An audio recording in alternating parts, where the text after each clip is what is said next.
بسم اللہ وباللہ وعلی ملت رسول اللہ اعوذ باللہ من الشیطان الرجیم بسم اللہ الرحمن الرحیم الحمد للہ الذی ہدانا لہذا وما كنا لنہتدی لولا ان ہدانا اللہ الصلاة والسلام علی محمد المصطفى وسید الانبیاء والاحمد المجتبى بالقاسم محمد صلوات اللہم صلی علی محمد وآل محمد وعجل فرجہ والصلاة والسلام علی بنت رسول رب العالمین وزوجة الامیر المؤمنین وام آئمة المعصومین فاطمة الزہراء سیدة النساء العالمین صلوات اللہم صلی علی محمد وآل محمد وعجل فرجہ والصلاة والسلام علی علی المرتضی مولانا مقتدانا وہادینا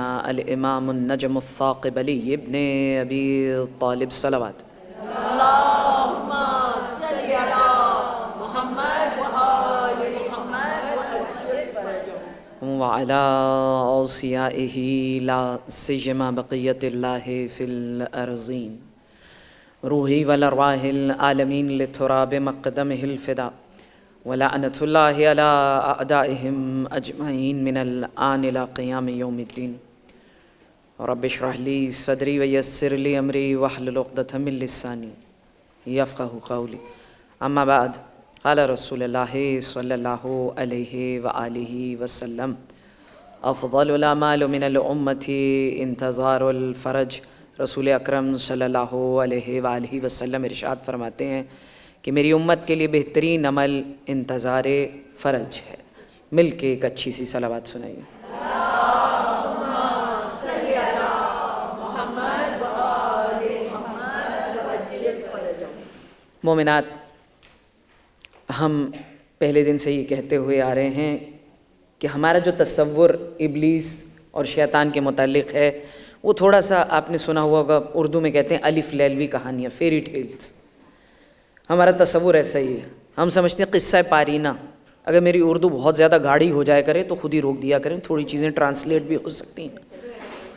قصہ پارینہ یعنی ہم سمجھتے ہیں بڑے ماضی کا کوئی قصہ تھا، آسمانوں کے اوپر کچھ ہوا تھا، اب یہاں کہاں یہ سب چیزیں ہوتی ہیں۔ کتنی بڑی حقیقت ہے ابلیس، سنیں گے؟ سنیے، نہیں بھی سننا چاہ رہے تو کوئی بات نہیں، میں تو سنا نہیں۔ ہاں سنیے کتنا بڑا قصہ ہے، یعنی کتنی بڑی حقیقت ہے، ابلیس کتنی بڑی حقیقت ہے۔ جناب سرور کائنات رسول اکرم صلی اللہ علیہ وآلہ وسلم اللہم صلی علی محمد وآل محمد وعجل فرجہ رسول اکرم مسجد نبوی میں اپنے اصحاب کے ساتھ بیٹھے ہوئے ہیں، لیکن اچانک ایک ایسی عجیب الخلقت مخلوق، یعنی کہ بہت سی اسٹرینج، جیسے کوئی اب کیا کہتے ہیں کہ اب یعنی غیر دنیائی مخلوق، ماورائی مخلوق ہے، یعنی ایسی عجیب سی ایک مخلوق وہ مسجد کے اندر داخل، یعنی جیسے اس مخلوق کو دیکھا، اسٹرینج کریچر، لک اسٹرینج، کمپلیٹلی اسٹرینج، تو کہ جتنے اصحاب بیٹھے ہوئے تھے، مسلمان بیٹھے ہوئے تھے، کچھ تو رسول کے پیچھے جا کے کھڑے ہو گئے، کچھ کو ویسے ہی بھاگنے کی بہت شوق تھا، ویسے ہی بھاگ گئے، کچھ جو ہے پریشان ہو گئے، کہا یا رسول خدا کیسی مخلوق ہے؟ رسول اکرم نے جواب کیا دیا؟ بڑی عجیب چیز ہے۔ رسول اکرم نے کہا کہ اس دنیا کے اندر ایسی بہت ساری مخلوق ہے جو تمہارے بارے میں خدا سے یہی پوچھ رہی ہے، یہ کون سی مخلوق ہے؟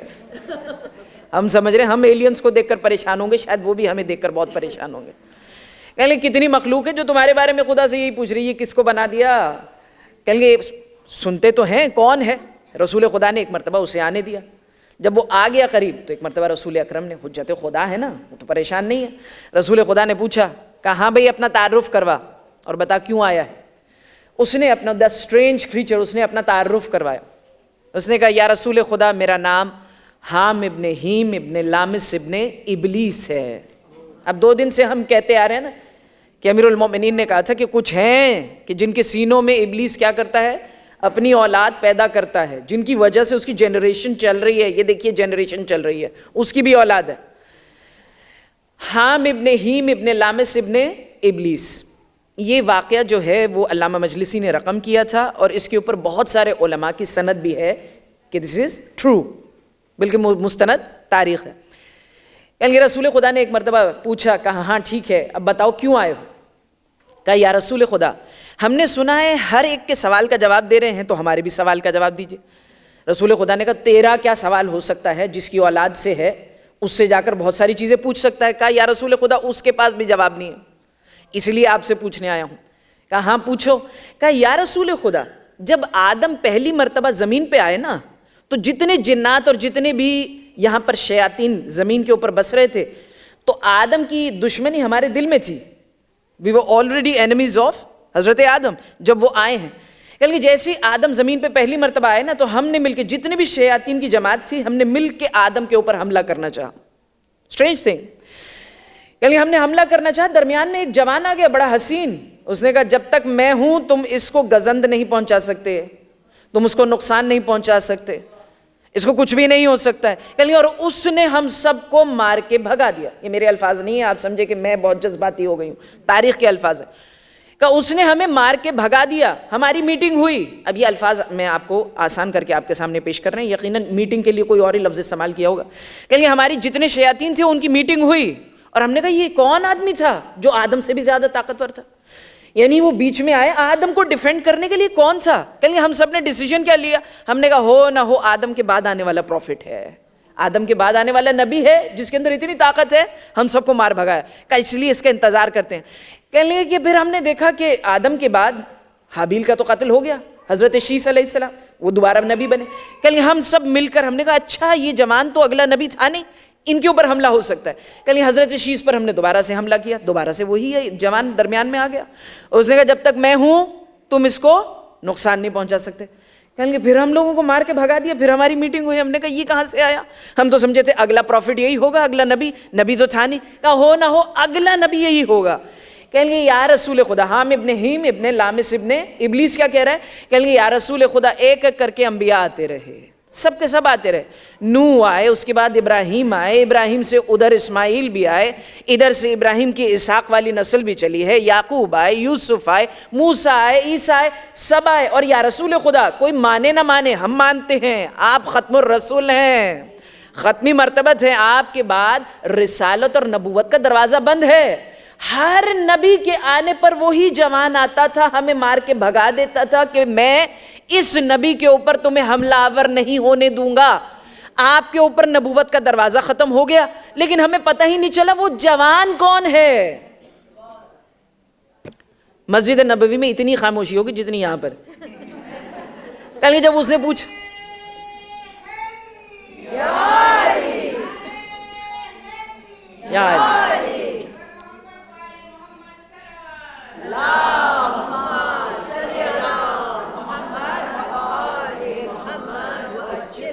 کہا یا رسول خدا اس جوان کا تو بتائیے، اس معمے کا تو حل کر دیجئے۔ ہم لوگوں کے کیوریوسٹی کلز دا کیٹ، کہیں گے عجیب حالت ہو گئی ہے، کون ہے وہ؟ کہیں گے رسول خدا کے پہلو میں ایک بڑا حسین جوان بیٹھا ہوا تھا، رسول خدا نے اس جوان کی تھوڑی کے نیچے اپنے ہاتھ کو رکھا اور ایک مرتبہ چہرہ مقدس کو بلند کیا، کہا حام ابن ہیم ابن لامس ابن ابلیس، بتا یہی وہ جوان ہے؟ کہتے ہیں حام ابن ہیم ابن لامس ابن ابلیس کو جھرجھری آئی، کہا بخدا یا رسول خدا یہی وہ جوان ہے، لیکن یہ یہاں کیا کر رہا ہے؟ رسول خدا نے جواب کیا دیا؟ کہا یہ کوئی نبی نہیں، مرسل نہیں، مجھ محمد مصطفیٰ کا وصی برحق حیدر کرار ہے۔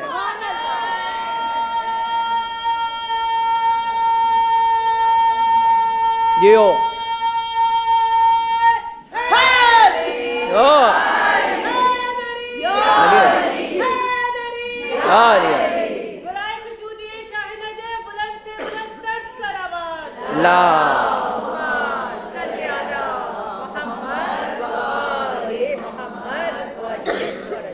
بھئی یہ قصہ سنانے کا مقصد کیا تھا؟ آپ تو ہمیں شیطان کے متعلق سنا رہی تھیں یا آپ نے حیدر کرار کا قصہ سنا کر دل تو خوش کر دیا، لیکن مقصد کیا تھا؟ مقصد یہ ہے کہ اس قصے سے سمجھو یہ شیاطین اور ان کی اولاد، جتنی بھی اولادیں ہیں بھئی اس کی نسل، اتنے زیادہ پلاننگ سے، ہم کل یہی سوچ رہے تھے نا، یہی پوچھ رہے تھے، سوال یہ کر رہے تھے کہ پروردگار کا نظام ہدایت اتنے منظم انداز سے، اتنے آرگنائز طریقے سے چلا، تو وہ جو قسمیں کھا کر نکلا تھا پروردگار کی بارگاہ سے، تو اس کا بھی تو نظام چلا ہوگا، اس کا بھی تو کوئی آرگنائزڈ طریقہ سسٹم چلا ہوگا نا. تو یہ دیکھیے اتنا آرگنائزڈ, اتنا منظم, ہر نبی کے پاس گیا ہے. اور ہمیں پتہ ہے تاریخ میں ہر روایت موجود ہے, ہر نبی اور ہر مرسل کے پاس ہی نہیں, جتنے ویلنز تھے, جتنے نمرود, شداد اور فرعون تھے, ان کے پاس بھی گیا. کل سے ایک ایک قصہ ان کا بھی سنا دیں گے. جب ان کے پاس گیا ہوگا تو اپنا مقصد بھی تو کہا ہوگا نا کہ کس مقصد سے آیا ہوں. یہی ہم کہتے ہوئے یہاں تک آج پہنچ چکے ہیں کہ اس کے مقاصد ہمیشہ رہے. تو جناب سب سے بڑا مقصد ہمیشہ رہا کہ حجت خدا آئے, خدا کا جو نمائندہ آئے, اینی پروفٹ یا کوئی بھی ریپرزینٹیٹیو آف گاڈ جو بھی آتا تھا, ان کے مقاصد کی مخالفت میں کام کیا کرتا تھا. ابلیس یہی ہے نا, ایسا ہی ہے, تھوڑے سے سر تو ہلا دو, ایسا ہی ہے نا, ان کی مخالفت میں, خدا کے دین کی مخالفت میں اپنا نظام چلاتا تھا. تو ابھی جو حجت خدا غیبت میں ہے تو کیا کر رہا ہے؟ ہم نے کل یہی کہا تھا نا, چھٹی پہ تو ہے نہیں, دیر از نو ہالیڈیز. اس کے کتاب میں ہالیڈیز نہیں ہے, ڈائری میں اس کے ہالیڈیز نہیں ہیں. غیبت ہو گئی ہے, چلو بھی میرا کام پورا ہو گیا. نہیں, اتنے فتنوں کا دور ہو رہا ہے, ہم نے کل یہی تو بات کہی, اتنے گناہ ہو رہے ہیں, تو اس کا مطلب کچھ تو کر رہا ہے. کیا کر رہا ہے؟ پہلے دن ہم نے یہی بات کہی کہ در حقیقت اس وقت اس کا کام کیا ہے. حجت خدا تو پردہ غیبت میں ہے, قتل کی کوشش کر نہیں سکتا ہے, پروردگار نے محافظ مقرر کر دیا ہے, غیبت کو محافظ مقرر کر دیا, اپنے پاس رکھا ہوا ہے. تو پھر کرتا کیا ہے, کر کیا رہا ہے, واٹ از دس پلاننگ؟ ہم نے پہلے دن سے یہی کہا. آج کل اس کی پلاننگ میں کیا آ رہا ہے کہ دیکھو حجت خدا کو نقصان تو پہنچا نہیں سکتا, تو کروں کیا, آنے بھی نہ دو. وہ جو ظہور ہونا ہے نا وہ تو ہو کر ہی رہے گا, لیکن ڈیلے کر دو. ہم نے یہی کہا تھا نا پہلے دن, کہ پہلے دن ہم نے یہی کہا تھا کہ ہوتا کیا ہے کہ ظالم کو پتہ چل جاتا ہے یہ جو خدا کا نظام ہے نا یہ ہو کر ہی رہے گا, یہ پروردگار خالق کائنات جو اس نے لکھ دیا ہے ہو کر ہی رہے گا, حقیقتاً ہوگا. لیکن کر کیا سکتے ہیں, what can we really do? ہم کر یہ سکتے ہیں کہ ڈیلے تھنگس, چیزوں کو مؤخر کر دو, میک دیم کم لیٹ. تو یہ جو ظہور امام زمانہ کا اس کو بھی پتہ ہے. تو اب کر کیا رہا ہے, وہ کوشش یہ کر رہا ہے, ہم کوشش کر رہے ہیں تعجیل کی, اور وہ کوشش کر رہا ہے تاخیر کی, ڈیلیٹ. اور ڈیلے کیسے کرنا ہے, یہ چیزوں کو سمرائز آج اس لیے کر رہے ہیں تاکہ آپ کو سمجھ میں رہے کیوں آئے ہیں اور ٹاپک کیا ہے. کرے گا کیسے, how will you do it? کیا وہ سفیانی کو آنے سے روک سکتا ہے, دجال کو آنے سے روک سکتا ہے؟ وہ تو اپنے کارندے ہیں, سب کو آ کر ہی رہیں گے. تو پھر کس چیز کی کوشش کر رہا ہے؟ اسے پتہ ہے تب ظہور ہوگا جب 313 آئیں گے. بس ان 313 کو ہی تیار نہ ہونے دو. اگر ان کے ذہنوں پہ کام کرتا رہا نا تو ٹھیک ہے, وہ جنہوں نے زندہ ہو کے واپس آنا ہے وہ تو الگ بات ہے, لیکن بقیہ نے جو یہاں سے آنا ہے اس لشکر کو تیار ہی نہ ہونے دو. اس لیے وہ مختلف ہیلوں بہانوں سے, مختلف طریقے سے, ایک لفظ ہم بار بار استعمال کر رہے ہیں کہ ایک جال ہے, it's like a network of things. خدا نے جو استعمال کیا نا لفظ مکر کا قرآن مجید میں, کہ مکر کر رہا ہے, تدبیر کر رہا ہے, مختلف طریقوں سے, مختلف اینگل سے, مختلف زاویوں سے آپ کے اوپر کام کر رہا ہے کہ ان کے ذہن حجت خدا کے لیے تیار نہ ہو. کل ہم نے ایک آپ کے سامنے ایک نشانی پیش کی, ہم نے مستقل کہا تھا کہ 7 آپ کے سامنے چیزیں پیش کریں گے, کون کون سے مکر ہیں یہ جو کر رہا ہے, کون سی تدبیریں ہیں جو یہ کر رہا ہے. اور اس کی مخالفت میں پروردگار نے بھی ایک نظام قائم کیا ہے جس کے اندر پروردگار کی تدبیر سامنے آ رہی ہے کہ پروردگار یہ کہہ رہا ہے کہ اچھا تاخیر کی کوشش کر, ٹرائی ٹو ڈیلیٹ, لیکن میں ایک قوم کو تیار کروں گا جو تاجیل کی کوشش کریں گے. اس لیے ان کے لیے تاکہ ان کو مدد ملے, پروردگار نے 7 ایڈریسز آف حجت خدا, 7 ایڈریسز آف امام زمانہ بھی سیو کر دیے, وہ بھی آپ کے سامنے ہم پیش کریں گے. آئیے آج ایک اور مکر ابلیس کا آپ کے سامنے پیش کریں, اور اس کے مقابلے میں ایک کلچر آف ابلیس سے اور ایک کلچر آف امام زمانہ, یہ دونوں آپ کے سامنے پیش کرتے ہیں. آپ لوگ مل کے ایک اچھی صلوات سنائیں. اللہم صلی علی محمد و آل محمد وعجل. ویسے مجھے کہہ دیا گیا ہے کہ اب گھڑی دیکھنے کی ضرورت نہیں ہے, اچھے میرے ہاتھ آئے ہو تم, لیکن کیا ہے عادت پڑی ہوئی ہے نا تو اس لیے بار بار گھڑی کو دیکھے جا رہی ہوں. لیکن پریشان مت ہو نا کہ تم سمجھو گے اچھا چھوٹ مل گئی اب 2 گھنٹے کے لیے بیٹھ گئی ہیں. سب کو مجھے پتہ ہے واپس بھی جانا ہے, اور عزاداران سید الشہداء کا تو بڑا مقام ہے. آپ اپنی صحت و سلامتی کے لیے مل کے ایک اچھا سا درود سنائیے. اللہم صلی علی محمد و آل محمد وعجل. کل ہم نے پیش کیا کہ کس طریقے سے اس کا پہلا مکر کیا ہے, how does he work on you. ابلیس آپ کے اوپر کام کیسے کرتا ہے. پہلا آپ کے سامنے جو چیز پیش کی تھی, چلو بھائی اچھے اسٹوڈنٹ جتنے ہوں گے ان کو یاد ہوگا, کل ہم نے پیش کیا کہ وہ آپ کی سوچ کو, یور تھاٹ پروسیس, اس کو ٹوسٹ کر رہا ہے, اتنا زیادہ اس کو ٹوسٹ کر رہا ہے, اتنا زیادہ اس کے اوپر کام کر رہا ہے کہ ایک دن ہوگا کیا کہ آپ کے اوپر اتنا کام کر کر کے آپ سوچیں, کل ہم نے کیا کہا کہ اتنے دین کی بات ہوتے ہوتے توحید پرستی سے انسان چلتا چلتا اس کے ذہن پہ اتنا کام کیا ہے کہ آج سیٹنزم دنیا میں پایا جاتا ہے, اس کا اپنا مذہب پایا جاتا ہے جہاں پر لوگ شیطان کی پرستش کر رہے ہیں. اس نے ایک طریقہ نیا نکالا ہے کہ لوگوں کو اتنا عادی بنا دو کہ ابلیس برا نہیں تھا, کہ آخر میں جب دجال سامنے آئے تو لوگ, دجال کا مطلب کیا ہوتا ہے, ایسی بائی دی وے سوال ہے, دجال کا مطلب آتا ہے, دجال نکلا ہے دجل سے, دجل کا مقصد کیا ہوتا ہے, mixture of things, mixture of what, right and wrong, پتہ ہی نہ چلے, انسان دیکھ کے کنفیوز رہے صحیح ہے غلط ہے. آخر میں دجال کو جو اپنے نمائندے کے طور پہ پیش کرے گا, اس سے پہلے آپ کی آئیڈیالوجیز, آپ کی سوچ پہ کام بھی تو کرنا ہے, تو وہ کل آپ کے سامنے پیش کر دیا. ایک اور طریقہ ہے, ایک اور مکر ہے اس کا, کس طرح سے 313 تیار نہ ہونے دے. ایک اور طریقہ, شاید دین کو کسی چیز نے اس سے زیادہ نقصان نہیں پہنچایا, اس کا ایک مکر. دوسرا مکر کیا ہے, کون سی چیز جس نے شاید دین کو سب سے زیادہ نقصان پہنچایا, لبرلزم, آزاد خیالی. لبرلزم کون سی, آپ دیکھیے آج صرف یہی نہیں کہ ان ممالک میں ہمیں پتہ ہے نا لبرلزم کس حد تک ہے, وہ کہتے ہیں بھائی اٹس اوکے, جس کو جو پہننا ہے پہن لو, آپ نے حجاب پہننا آپ حجاب پہن لو, منی اسکرٹ پہننی منی اسکرٹ پہنو, جو مرضی کرو. سڑک کے ایک طرف چرچ ہے, دوسری طرف شراب خانہ ہے, جس کا جہاں دل چاہ رہا ہے وہ چلا جائے. آپ کہیں چلیں یہ تو کفر کے ممالک ہیں, آپ آئیں مسلمان ممالک میں. لبرلزم کرتے کرتے ہمیں کہاں تک لے آیا, شیطان کا کام ہو گیا. اس نے جو مکر سوچا تھا نا وہ ہو گیا. آج ہم کس جگہ پر پہنچ گئے, آج آپ کسی بھی مسلمان ملک کو اٹھا کر دیں, کسی کو تو نہیں کہا جا سکتا, اکثر مسلمان ممالک کو اٹھا کر دیکھیے کیفیت کیا ہو گئی ہے. ہم موراکو گئے تو وہاں پر ایک ٹیکسی ڈرائیور نے کیا کہا, اس نے کہا دیکھیں بھائی ہم نے شراب خانہ بھی بنا دیا, مسجد بھی بنا دی, نائٹ کلب بھی ہے, مسجد بھی ہے. جمعے کو تم جاؤ مسجد, نماز جمعہ پڑھو, سیٹرڈے کو جا کر نائٹ کلب چلے جاؤ, مرضی ہے آپ کی, جو مرضی کرو, اور بھلے دونوں چیزیں کرو, صبح میں مسجد چلے جاؤ اور رات میں نائٹ کلب چلے جاؤ, اٹس اوکے. میں نے کہا یہ تو سوچ بڑی خطرناک ہے, یعنی جو مرضی کرتے پھرو, یہ بڑا عجیب ہے.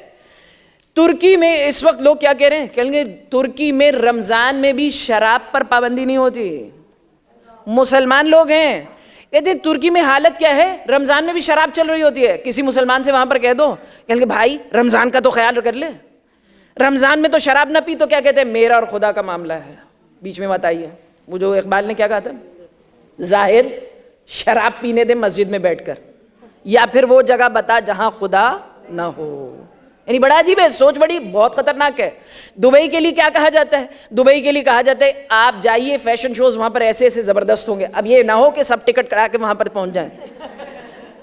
دبئی کے اندر کہیں گے فیشن شوز ایسے غضب کے ہوتے ہیں, ایک طرف ابایا کا فیشن شو چل رہا ہے اور دوسری طرف سوئمنگ کاسٹیومز کا فیشن شو چل رہا ہوتا ہے. کہیں گے جہاں آپ کی مرضی ہے, یہاں جائیے وہاں جائیے, جہاں مرضی چلے جائیے.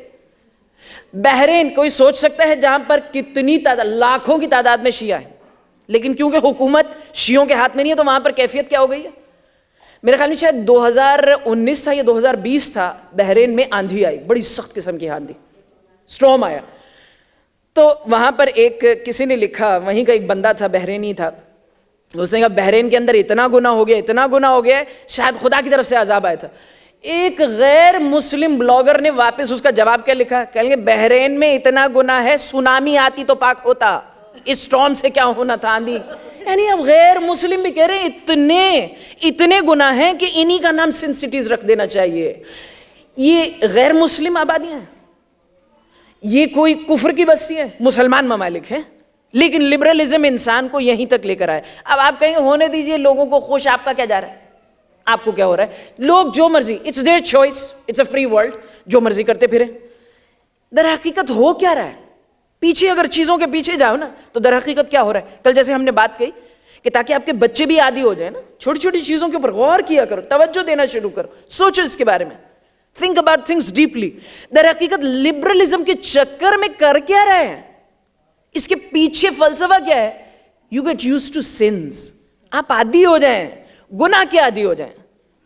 انسان گناہ کا جب عادی ہو جاتا ہے نا تو ایک وقت آتا ہے اسے گناہ ہی نہیں لگتا ہے. خدا کی قسم کبھی ٹیسٹ کیجیے اپنے آپ کو. ایک ہمارے بہت ہی عزیز وہ کہنے لگے ایک عالم دین کو ہم ایران سے, وہ بیچارے پہلی مرتبہ ایران سے انگلینڈ آ رہے تھے, کوئی میرے خیال میں آج سے 10-12 سال پہلے کی بات ہے. کہیں گے آئے تو ہم انہیں لینے گئے کار میں, وہ جیسے ہی بیٹھے ایئرپورٹ سے باہر آ کر کار میں بیٹھے, کہیں گے پورے راستے وہ بار بار کہیں استغفر اللہ, ہو. کہیں گے ہم نے کہا کیا ہو گیا ان کو, ہارٹ اٹیک ہو رہا ہے, کیا ہو رہا ہے. کل راستے میں ہم نے کہا مولانا صاحب کیا ہو گیا ہے کہ بار بار آپ استغفر اللہ. کہیں گے کیوں, یہ مناظر آپ نہیں دیکھ رہے. کہیں گے کون سے مناظر. کہیں گے بل بورڈ پہ دیکھیں, یہ دیکھیں یہ عورت نے کیا پہنا ہوا ہے. کہیں گے آغا ہم تو دیکھنے کے عادی ہو گئے ہیں. کہیں گے اس سے بڑی آفت کوئی ہو ہی نہیں سکتی کہ انسان گناہ کا اتنا عادی ہے, اسے گناہ ہی نہیں لگ رہا. ہم بعض اوقات اتنی چیزوں کے عادی ہو چکے ہوتے ہیں, we are not actually processing کہ اتنی حرام چیز ہے. ایسے گناہوں کے اوپر پوری امتوں کو پروردگار نے غرق کیا تھا, but we are used to it. شیطان کا کام ہو گیا, وہ جو لانا چاہتا تھا نا انسانیت کو جہاں پر, وہ لے کر آ گیا ہے. آپ خود سوچئے کتنے گناہ آپ کے سامنے ہوں گے. میں نام نہیں لے رہی ہوں, کچھ نہیں کہہ رہی, خود سوچئے آپ کے سامنے کتنے گناہ ہیں, کتنے گناہ ہیں. تصور بھی نہیں تھا جن چیزوں کا, ان چیزوں کے ہم عادی ہو گئے. ایک مثال دے دیتی ہوں, آپ ٹی وی آن کریں یا فلم کوئی دیکھ رہے ہیں یا کچھ ہے, جو چیزیں آج سے 25-30 سال پہلے آپ اپنے ماں باپ کے ساتھ بیٹھ کر دیکھ نہیں سکتے تھے, تصور نہیں تھا, آج پوری فیملی بیٹھ کے دیکھ رہی ہوتی ہے آرام سے, ہے کہ نہیں؟ ایسے ہی ہے نا, عادی ہو گئے ہیں ہم, عادی ہو گئے ہیں. شیطان کا کام ہو گیا, اس کا نکل گیا ہے. لبرلزم سے زیادہ شاید کسی نے دین کو نقصان نہیں پہنچایا. وہاں وہ اپنی چالیں چل رہا تھا اور ادھر پروردگار کو بھی کچھ اور ہی مقصود تھا. پروردگار نے کہا چل تو اپنی چالیں چلتا رہے, ایک آخری تدبیر میں کرنے والا ہوں.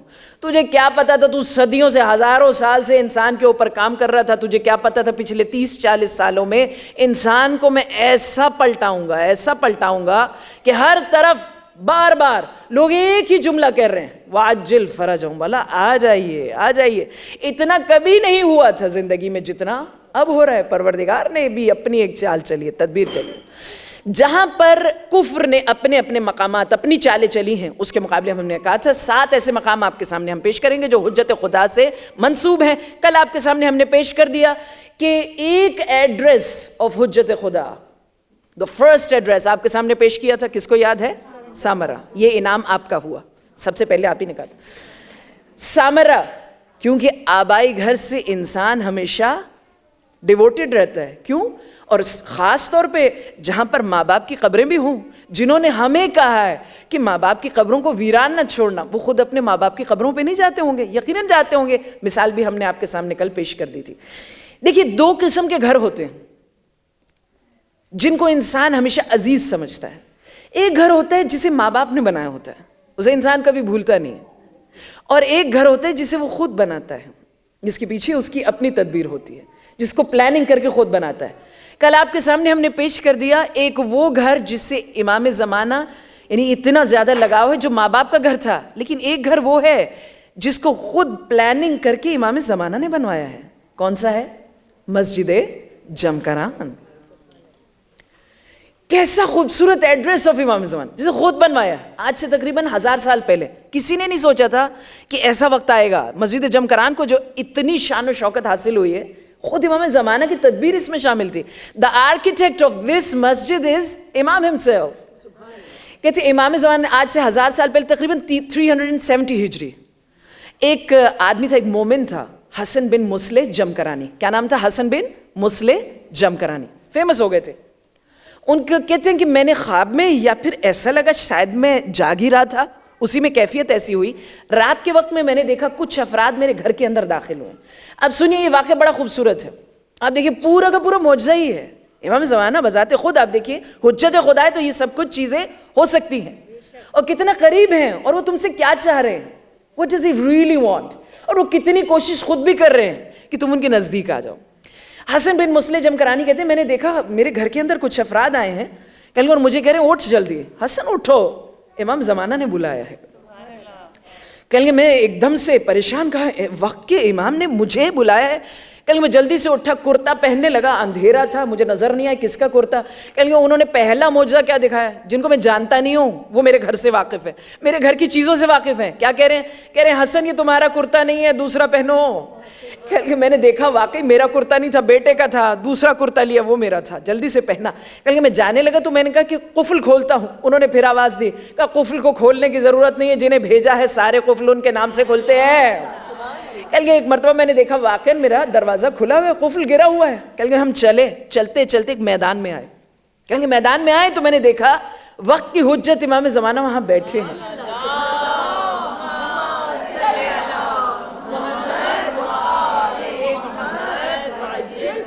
اور ان کے ساتھ کون ہے؟ حضرت خضر علیہ السلام بھی بیٹھے ہوئے ہیں. اور قریب میں قرب و جوار میں تقریباً 40-45 لوگ بھی بیٹھے ہوئے نماز پڑھ رہے ہیں. کہ میں نے خود سوچا، میں نے کہا یہ کون ہے؟ ہمیشہ یاد رکھیے کچھ چیزیں ہیں اپنے بچوں کو ترغیب دیجیے، کچھ چیزوں کی اپنے بچوں کو انکریجمنٹ دیجیے. کس چیز کی؟ ہم لوگ کہتے ہیں 313 میں شامل ہو جاؤ، نہیں، ایک اور بھی چیز ہے جس میں شامل ہو سکتے ہیں. امام زمانہ کے ہر وقت ان کے اطراف میں 40 ابدال رہتے ہیں. ابدال کا پتہ ہے؟ زندہ افراد اس وقت جو آپ کے درمیان میں موجود ہیں. پروردگار کے اذن سے امام زمانہ زندہ افراد میں سے 40 افراد کو ہر زمانے میں منتخب کرتے ہیں جو ان کے مددگار ہوتے ہیں، ان کی خدمت گزار ہوتے ہیں. ان کو کہتے ہیں ابدال. اب اپنے بچوں کو اس چیز کی بھی ترغیب دیتے ہیں، ابدال ہی میں سے ہو جاؤ جب تک ظہور اکبر نہیں ہو رہا ہے. کہ میں نے دیکھا 40-45 افراد ان کے ارد گرد نمازیں بھی پڑھ رہے ہیں، عبادت میں مشغول ہیں. میں سمجھ گیا ابدال ہوں گے. کہ ایک مرتبہ امام زمانہ نے بلایا، کہا حسن کام ہے مجھے. سوچو وقت کی حجت کو آپ سے کام ہو. کہا آپ سے کام ہے. کہا کیا کام ہے مولا؟ کیا کر سکتا ہوں میں؟ میرے تو اختیار میں کچھ بھی نہیں ہے. کہ جب ہم تمہیں بلا رہے ہیں تو ہم صاحب اختیار ہیں، ہم خود کروا لیں گے. کہ فلاں فلاں مقام کے اوپر ایک اراضی ہے، پیس آف لینڈ. کہ وہاں تم جب جاؤ گے نا تو وہاں پر میخیں اور زنجیریں لگی ہوئی ہیں، چینز لگی ہوئی ہیں. کہ پوری اراضی کا ہم نے احاطہ خود ہی کروایا ہوا ہے. اس اراضی کے زمیندار یعنی جو لینڈ لارڈ ہے، اس کا لینڈ اونر ہے، اس کے پاس جانا اور اس سے کہنا کہ اس زمین کے متعلق امام زمانہ نے کئی پیغام تجھے بھجوانے کی کوشش کی کہ اس زمین کو وقف کر دے ہمارے لیے، لیکن تو نے سنا نہیں. تو ان مصائب کا تو شکار ہے، اگر چاہتا ہے ان مصیبتوں سے باہر آ جائے تو زمین کو وقف کر دے مسجد کے لیے. کہیں گے اچھا مولا زمین تو مل گئی، مسجد کیسے بنے گی؟ مال کہاں سے آئے گا؟ کہا کچھ نہیں، ہم نے پہلے سے انتظام کیا ہوا ہے. جب زمین مل جائے تو پھر سید ابو الحسن کے پاس جانا، بہت بڑا نام تھا، بہت بڑے عالم دین تھے. یعنی سید ابو الحسن کے پاس جانا، ان کو فلاں مقام سے، یعنی پوری ڈیٹیل، فلاں مقام سے مال آیا ہے، سید ابو الحسن سے کہنا اس مال سے کچھ نہیں کرنا ہے، یہ مسجد بنے گی. کہا مولا ٹھیک ہے، آپ نے سارا انتظام کر دیا ہے. حسن بن مسلح جمکرانی کیا کہہ رہے ہیں؟ کہ مولا سارا انتظام تو کر دیا، لوگوں کو یقین کیسے آئے گا؟ اگر عوام الناس نے پوچھ لیا ہمیں کیا پتا تم نے امام زمانہ سے ملاقات کی تھی کہ نہیں؟ اب کیا کروں گا؟ دلیل تو ہو کوئی معجزہ جو میں دکھا سکوں. مولا نے کہا ہاں، جب جا رہے ہوگے نا راستے میں تمہیں جعفر کاشانی کا ریوڑ ملے گا. ریوڑ ہوتا ہے ہرڈ آف شیپ گوٹس وغیرہ. ریوڑ ملے گا، اس کے اندر ایک کالا بکرا ہوگا جس کے اوپر 7 سفید دائرے ہوں گے، سرکلز ہوں گے، 3 ایک طرف 4 ایک طرف. اس بکرے کو لے لینا اور اس کو اگلے دن یعنی 18 رمضان کو ذبح کروانا. جس بھی مریض کو اس کا کھانا کھلایا جائے گا نا، گوشت کھلایا جائے گا، وہ سب صحت یاب ہو جائیں گے. یہ دلیل ہوگی کہ ہم نے معجزہ کیا ہے. حسن بن مسلح جمکرانی کہتے ہیں میں ایسے خواب سے بیدار ہوا یا انہوں نے مجھے واپس کر دیا، جو بھی تھا صبح ہو چکی تھی. میں اٹھا، میں نے سوچا اراضی پہ پہلے جاؤں، زمین پہ پہلے جاؤں یا سید ابو الحسن کے پاس پہلے جاؤں. کہ میں تو اس وقت بہت ہی اپنے اندر نروس انسان ہو جاتا ہے نا، اتنی بڑی کوئی چیز ہو جائے. کہ میں نے سوچا نہیں، پہلے عالم دین کے پاس جانا چاہیے، سید ابو الحسن کے پاس جاتا ہوں. کہیں سید ابو الحسن کے پاس گئے تو ان کے دفتر پہ گئے تو ان کا جو سیکرٹری تھا وہ باہر ہی کھڑا ہوا تھا. کہ کیا نام ہے؟ انہوں نے کہا ہے ایک خاص نام والا آئے گا، بس اسے ہی اندر کروں. کیا نام ہے؟ کہا حسن بن مسلح جمکرانی. کہا ہاں صبح سے تمہارا انتظار کر رہے ہیں، چلو اندر.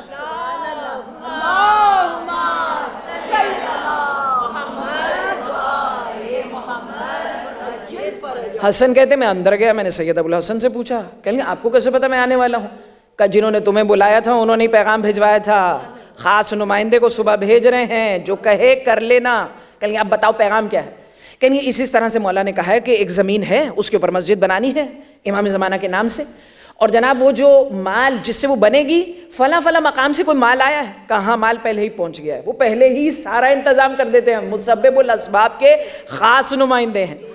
کا مال تو آ چکا ہے. کہا تو پھر اب کیا کیجئے؟ کہیں گے پھر میں تمہارے ساتھ چلتا ہوں، جا کر زمین کو دیکھتے ہیں. کہیں گے زمین دیکھنے کے لیے جا رہے تھے، قم سے نکلے تھے، مسجد دیکھنے جا رہے تھے.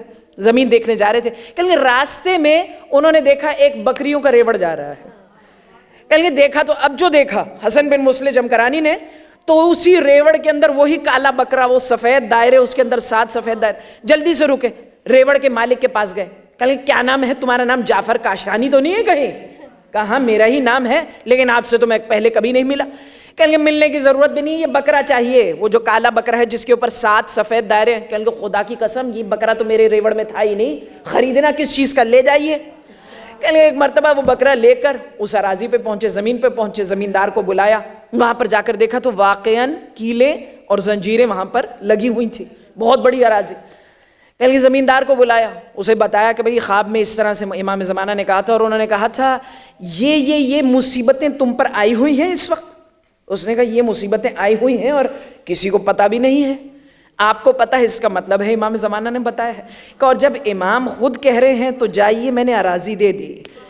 کہتے ہیں اس کے بعد انہوں نے اسی مسجد کو, وہاں پر مسجد کی بنیاد رکھی. اگلے دن اس بکرے کا تجسس ہوگا نا, کچھ ہوتے ہیں وہ افراد ایسے ہوتے ہیں گاڑے قسم کے, بعد میں آ جاتے ہیں بکرے کا تو بتایا ہی نہیں تھا. تو جناب اگلے دن اس بکرے کو بھی ذبح کیا گیا. جب بکرے کو ذبح کر دیا اور اس کا جو کھانا پکایا گیا, گوشت پکایا گیا, کہیں اعلان کروا دیا گیا قوم میں کہ جو مریض ہے, بڑے سے بڑا مریض ہو, آ جائے. شاید امام زمانہ نے نظر عنایت فرمائی ہے, کہیں جس مریض نے گوشت کھایا وہ شفا یاب ہو گیا.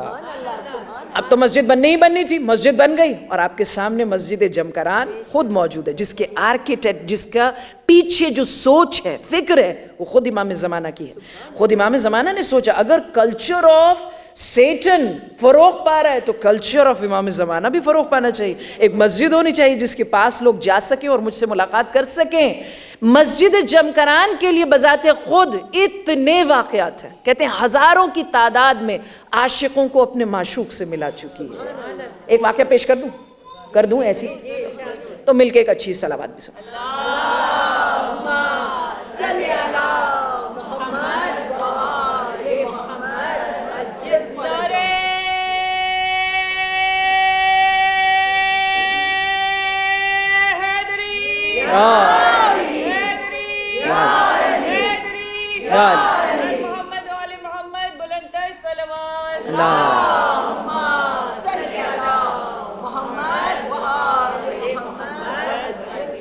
ایک جوان کہتا ہے, اپنا واقعہ خود ہی بیان کرتا ہے, اور در محضت بہجت ایک کتاب ہے, اس کے اندر بڑے خوبصورت مسجد جمکران کے متعلق واقعات ہیں. آقا بہجت بہت یقین کیا کرتے تھے مسجد جمکران پہ, بہت زیادہ. تو وہ خود وہ جوان کہتا ہے میں تہران یونیورسٹی میں پڑھا کرتا تھا اور دین سے کوئی شغف نہیں, سارا دن لہو و لعب میں لگا رہتا تھا.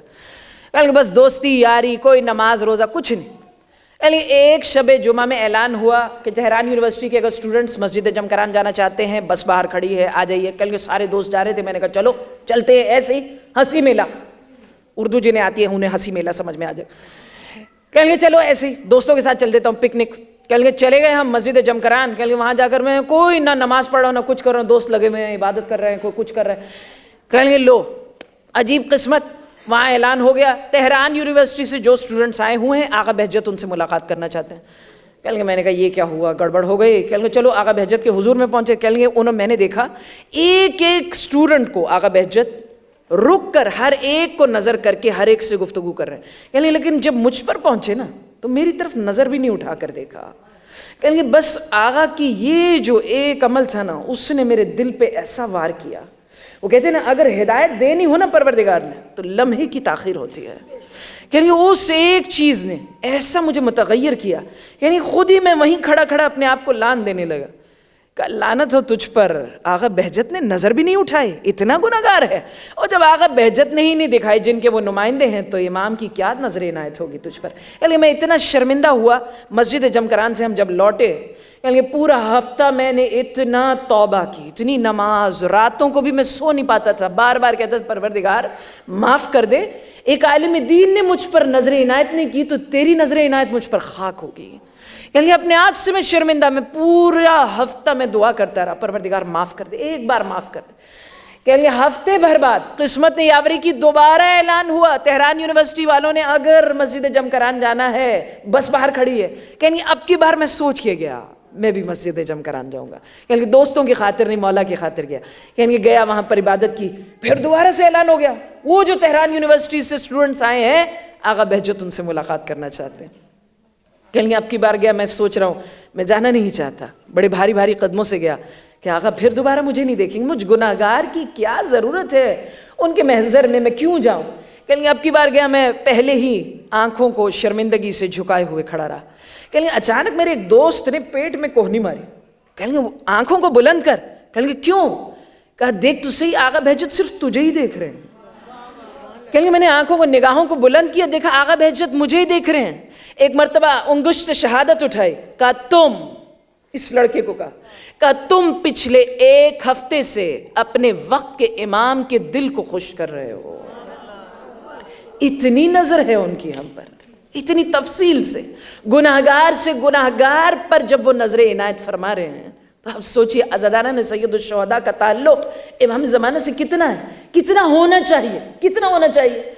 سوچئے خود آقا بہجت کہتے ہیں کہ ایک بار میری ملاقات امام زمانہ سے مسجد جمکران ہی میں ہوئی, امام نے ایک میسج دیا, پیغام دیا عزاداروں کے لیے, اپنے عاشقوں کے لیے. کیا دیا؟ کہ میرے عشق کرنے والوں سے کہو کہ شدت سے میرے ظہور کی دعا کریں, شدت سے کریں. میں آپ سے پوچھوں اگر عاشق ہے کوئی, ابھی ہم نے ایک امام بارگاہ میں عشق پہ پڑھی, عشق اگر کوئی کرتا ہے تو شدت تو ہوگی نا, شدت تو ہونی چاہیے, ہے شدت. آیت اللہ میلانی سے کبھی امام زمانہ کی ملاقات ہوئی تھی نا مسجد کوفہ میں, تو آغا میلانی نے کہا مولا آپ کے کتنے عاشق آئے ہیں؟ تو امام زمانہ نے آغا میلانی سے کیا کہا میلانی میرے لیے نہیں آئے, کوئی اولاد کے لیے آیا ہے, کوئی گھر مانگنے آیا ہے, کوئی جاب کے لیے آیا ہے, کوئی منصب مانگنے آیا ہے, کسی کو دولت چاہیے, کسی کو صحت, میرے لیے کوئی نہیں آیا. کہ حقیقتاً میرے پاس اگر میں عشق کرتی ہوں, محب ہوں, وقت کے امام سے محبت ہے تو شدت ہے ان کی یاد میں. اگر ہم میں سے کوئی دعویٰ کرتے ہیں ہاں ہے, میں بڑی شدت سے یاد کرتی ہوں, میں دعائے عہد پڑھ رہی ہوں, ہر جمعے کو میں اپنے امام کو یاد کرتی ہوں, دوبارہ سوچو, تھنک اگین, کتنی شدت ہے. اگر دنیا چاہیے ہوتی ہے نا تو کتنا گڑگڑاتے ہیں. کوئی ایک چیز چاہیے ہو, بڑی شدت سے چاہیے ہو, خدا نہ خاصہ بچے کو کچھ ہو جائے, راتوں کو اٹھ کر شدت ہوتی ہے, شدت سے پروردگار سے کہہ رہے ہوتے پروردگار دے دے, یہ مشکل میری حل کر دے. کبھی ادھر منت, کہیں ادھر مراد, کہیں علم کے اوپر چڑھاوے, کہیں ادھر سے مانگ رہے ہیں, کبھی ادھر سے مانگ رہے ہیں, میری منت پوری ہو جائے. گڑ گڑا کے کہہ رہے ہیں پروردگار میں صدقہ اتاروں گی, یہ میری منت پوری ہو جائے, میری مراد پوری ہو جائے. کبھی اس طرح سے گڑگڑائے ہو امام زمانہ کے ظہور کے لیے. کبھی کوئی ہے منت جو تم نے مانگی ہو امام کے ظہور کے لیے, کہیں تم نے پروردگار سے کہا ہو پروردگار اب میں سو نہیں پاؤں گی اگر تو نے یہ میری مراد پوری نہ کی. اتنی شدت ہے؟ نہیں ہے تو پھر دوبارہ سوچو عاشق ہو کہ نہیں ہو, محبت کرنے والے ہو یا نہیں. مولا کہہ رہے شدت سے کرو میرے ظہور کے لیے دعا. برائے ظہور امام زمان بلند تر صلوات, اللہم صلی علی محمد و آل محمد وعجل فرجہ. کیوں نہیں ہے شدت؟ اصل سوال یہ ہے, اگر نہیں ہے تو کیوں نہیں؟ سوال تو ہونا چاہیے نا, میں پوچھ سکوں اپنے آپ سے why is it کہ میرے اندر وہ جو ایسا ہونا چاہیے, پتہ چلنا چاہیے یہ عاشق ہے, اس کے چہرے سے پتہ چلتا ہے نا کہ یہ محبت کرنے والا ہے. میرے چہرے سے ہی نہیں پتہ چل رہا ہے کہ میں امام زمانہ کی عاشق ہوں. کیوں؟ why؟ آئی تو ہوں ان کی خاطر, ان کے جد کی خاطر میں یہاں بیٹھی تو ہوں. what's wrong with me؟ کون سی ایسی چیز ہے؟ پتہ کیا ہے, ایک مسئلہ ہے. کل ہم نے کہا کہ ہم نے دینداری میں ہدف چھوٹے رکھے ہوئے ہیں. ایک اور بھی مسئلہ ہے, ہمیں صحیح دینداری نہیں آ رہی. مطلب یعنی دینداری میں ہم کلیور ہو جاتے ہیں, سوری بہت معذرت کے ساتھ, ہاتھوں کو جوڑ کے, بڑا مقام ہے آپ کا, لیکن ہوتا کہ وہ ویری کلیور, بہت کلیور ہو جاتے ہیں دینداری میں. کلیور دینداری میں کیسے کلیور ہو جاتے ہیں, کیسے ہوشیار ہو جاتے ہیں. دینداری میں ہمیں جو چیز اچھی سمجھائی گئی ہے نا, جو اچھی چیزیں دی گئی, ہم ان کا غلط استعمال کرتے ہیں. سوری, سوچیں اس کے اوپر, 1-2 مثالیں دوں سمجھانے کی غرض سے. دینداری نے کہا صابر بن, واللہ یحب الصابرین, ایسا ہی ہے نا, صبر کرنے والا بہت اچھا ہے. ان اللہ مع الصابرین والعصر ان الانسان لفی خسر الا الذین آمنوا وعملوا الصالحات وتواصوا بالحق وتواصوا. صبر کرنے والا پروردگار کو بڑا پسند ہے. دینداری نے کہا صابر بن.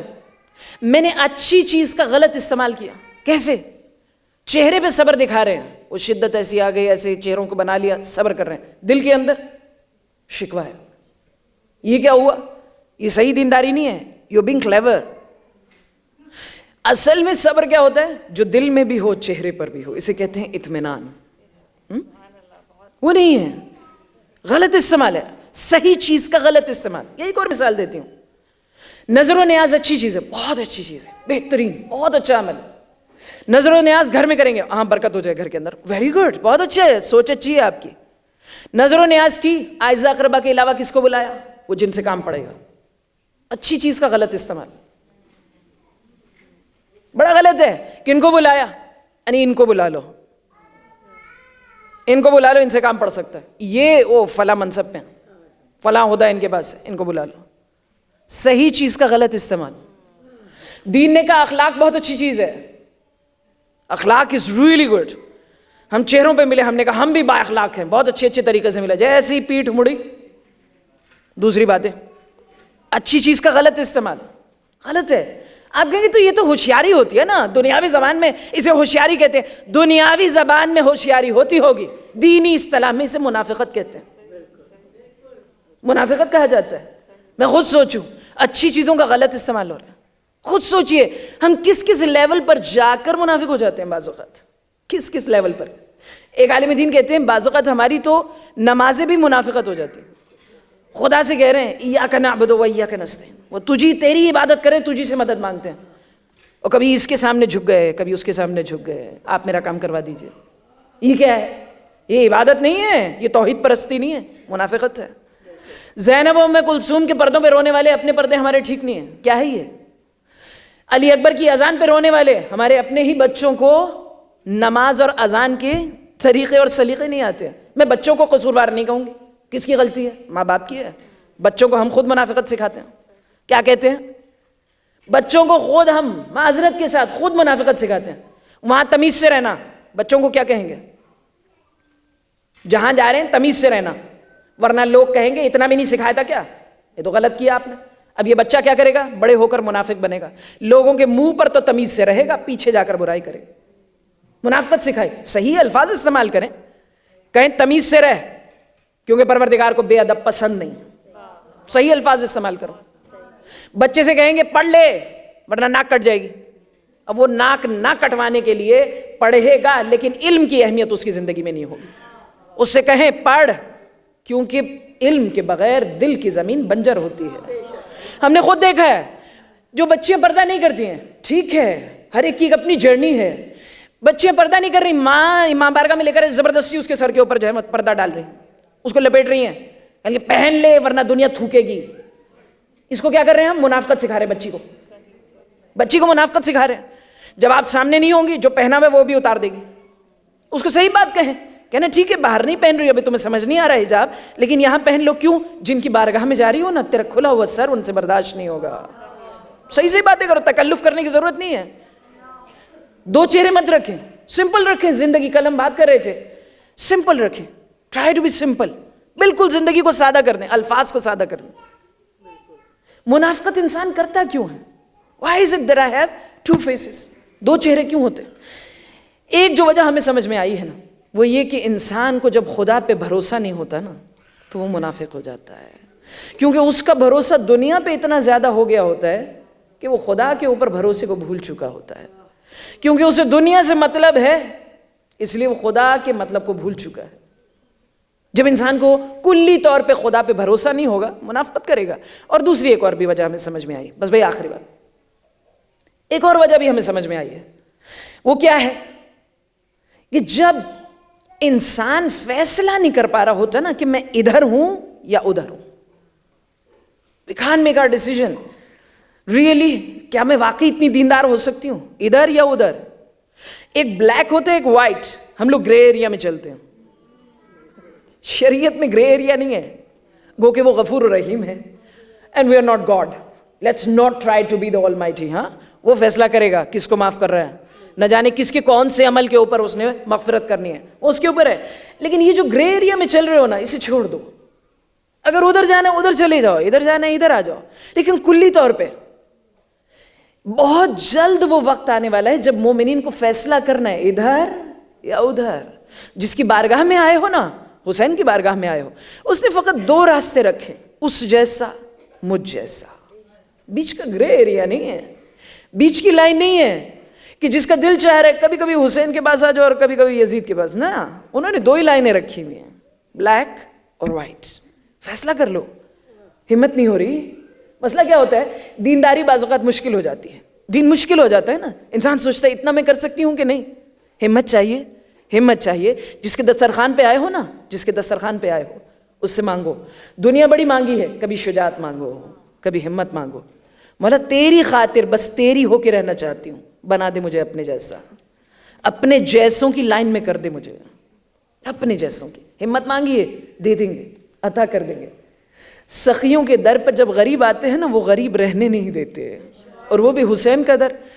کبھی وہ تمہارے دامن کو, کسی کے دامن میں چھید ہو نا, آئے وہ حسین کے پاس, وہ دامن کو بھر دیتے ہیں ایسے جیسے چھید تھا ہی نہیں. دے دیں گے, وہ عنایت فرما دیں گے. کبھی مانگ کے تو دیکھو, مانگو ان سے. جس در پہ آئے ہو بڑا عجیب در ہے, بڑا عجیب در ہے. انہوں نے چھوٹے چھوٹے بچوں کو بھی علیہ السلام بنا دیا. انہوں نے دشمن کی طرف سے آئے ہوئے حر کو بھی علیہ السلام بنا دیا. انہوں نے 6 مہینے والے کو بھی علیہ السلام بنا دیا. آج 2 بچوں کا تذکرہ کرنا چاہ رہی ہوں. ابھی تو اصحاب کا تذکرہ ہو سکتا ہے نا, 2 بچوں کا تذکرہ کرنا چاہ رہی ہوں. کسی نے سوچا نہیں تھا کہ 7 اور 9 برس والے بھی علیہ السلام ہوتے ہیں, ان کے گھرانے میں ہوتے ہیں. حسین سے جو منسوب ہو جاتا ہے. کون سے بچے ہیں؟ مسلم ابن عقیل کے 2 لال ہیں. پورا قصہ نہیں سناؤں گی, بڑا طویل ہے, بڑے مصائب ہیں ان بچوں کے. سال بھر ابن زیاد کے قید میں رہنے کے بعد یہ ایک مومنہ کے ہاتھ لگ گئے. وہ مومنہ گھر میں لے کر آ گئی تھی. بس بھئی زندگی کا آخری واقعہ ان بچوں کا وہ تمہارے سپرد کر دوں. یہ ایسے مصائب ہیں ان بچوں کے, اس میں میں لفاظی نہیں کرتی ہوں, بس جیسا واقعہ ہے نا وہی پیش کر دیتی ہوں. اتنی مصیبت ہے ان بچوں کی. یعنی وہ مومنہ گھر میں لے کر آئی نا, تو کیا کہا, کہے بچوں میرا داماد آنے والا ہے, وہ میری طرح محب اہل بیت نہیں ہے. تم خاموشی سے جس حجرے میں بٹھا کر جا رہی ہو نا, خاموشی سے بیٹھے رہنا. جب وہ دن میں چلا جائے گا میں کمرے سے نکال لوں. بچے چھوٹے چھوٹے سے تو تھے. رات میں بڑے شہزادے نے خواب میں رسول خدا کو دیکھا. خواب سے روتے روتے اٹھا اور اپنے بھائی سے کہنے لگا, کہا لگتا ہے آخری رات ہے ہماری. چھوٹے شہزادے نے پوچھا, کہا بھیا کیوں, آپ کو کیوں لگتا ہے آخری رات ہے؟ کہا اس لیے کیونکہ نانا رسول خدا کہہ رہے تھے اے بچوں تم جلدی میرے پاس آنے والے ہو. دونوں مل کے گلے مل کے رونے لگے. تو حارث اس مومنہ کا داماد وہ گھر میں آ چکا تھا. اس نے ایک مرتبہ کان لگایا, کہا اس حجرے میں سے کس کے رونے کی آواز آ رہی. مومنہ نے بڑی کوشش کی, کہا حارث تو رہنے دے, تجھے کتنی دنیا مل سکتی ہے, رہنے دے, تجھے کیا کہ اس حجرے میں کیا ہے.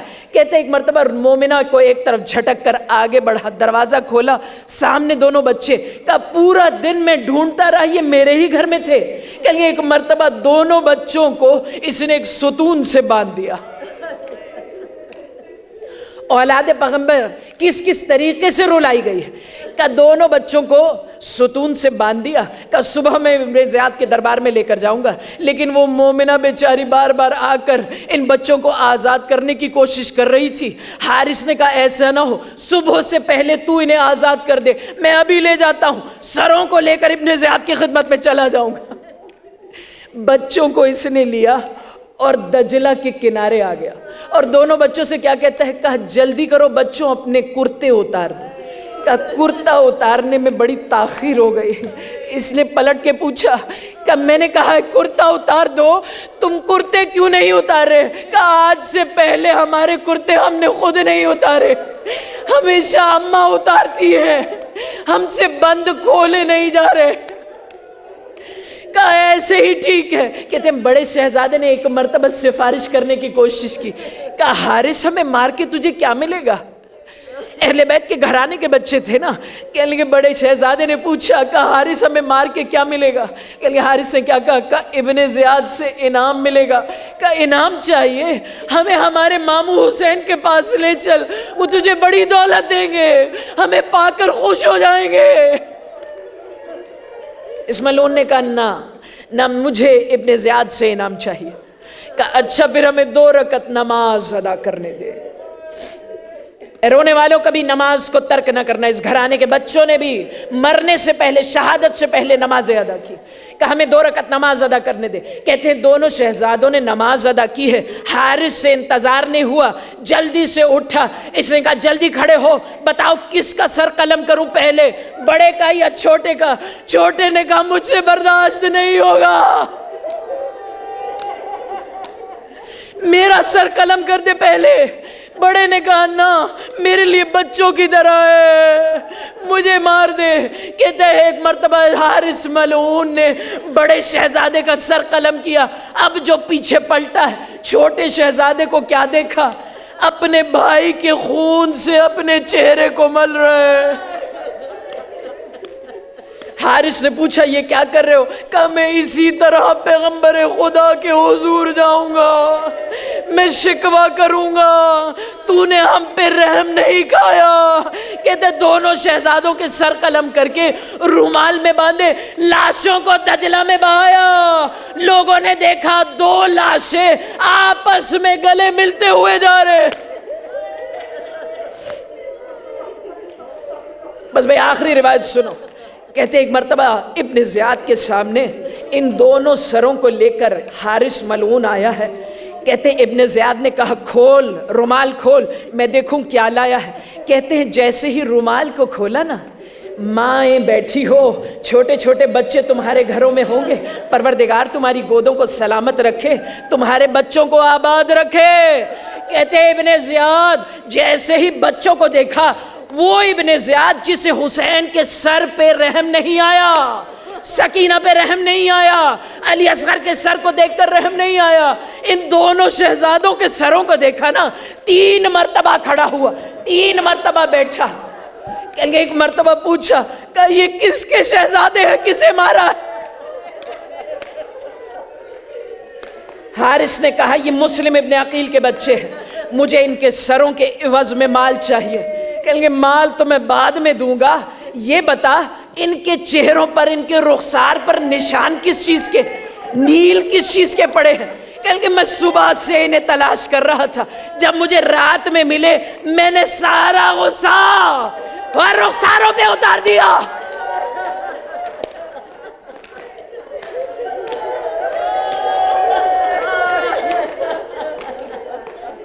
الا لعنت اللہ علی القوم الظالمین وسيعلم الذين ظلموا أي منقلب ينقلبون. پروردگارہ ہماری اس قلیل سی عبادت کو مستجاب فرما. پروردگار کل سے تو تابوت برآمد ہوں گے. آج جس نے مانگنا ہے، جس نے بھی مجھے دعا کے لیے کہا ہے، سب ہاتھ بلند کر لیجئے. مادر سید الشہداء کا محضر ہے، حضوری ہے، جس نے مانگنا ہے مانگ لیجئے. وہ بے آسرا کو بے آسرا رہنے نہیں دیتے ہیں. آؤ مل کے مانگتے ہیں. کس وقت کا واسطہ دیں بی بی؟ حاضرین مجلس، غائبین مجلس اور خصوصاً بانیان مجلس کی جو دلی حاجات ہیں. اے بی بی کس کا واسطہ دیں؟ ہم اس وقت کا واسطہ دیتے ہیں جب اسیروں کا قافلہ، حسین کے حرم کے اسیروں کا قافلہ کوفے کے صدر دروازے پہ پہنچا ہے نا، تو اچانک ایک آواز آئی، السلام علیکہ یا اہل بیت النبوہ. کہتے ہیں جناب زینب عالیہ نے سید سجاد سے پوچھا اس غربت کے وقت میں کس نے سلام کیا ہے؟ کہتے ہیں جناب سید سجاد نے کہا پھوپھی اماں آپ نے پہچانا نہیں، چچا مسلم کا لاشا لٹکا ہوا ہے. جناب مسلم کا سر لٹکا ہوا ہے کوفے کے صدر دروازے پہ. کہتے ہیں ساری بیویاں سلام کرتی ہوئی چلی گئی، لیکن جب جناب رقیہ کی باری آئی نہ گزرنے کی، کبھی بھی ایک مرتبہ رک گئی اور ایک مرتبہ سر سے لے کر پیر تک مسلم کو دیکھا، آواز دی کہ اے میرے والی، نہ آپ مجھ سے پوچھئے کہ کیا گزری ہے اور نہ میں آپ سے پوچھوں گی کیا گزری ہے. جو گزری ہے وہ دکھ رہا ہے، مجھے بس اتنا بتا دیجئے میں نے 2 ننھے شہزادے ساتھ کیے تھے، میرے بچے کہاں چلے گئے؟ اے پروردگار تجھے جناب رقیہ کی اجڑی ہوئی گود کا واسطہ ہے. جس کی جو بھی حاجت ہے باب الحوائج کے صدقے میں سب کی حاجات کو برلا، اور جس کی جو بھی مشکل ہے حل والے مشکلات کے صدقے میں سب کی مشکلات کو حل فرما، اور اگر دے سکتا ہے امام زمانہ کا جلد از جلد ظہور فرما، ہمیں ان کے ناصرین میں سے شمار فرما۔ ماتم حسین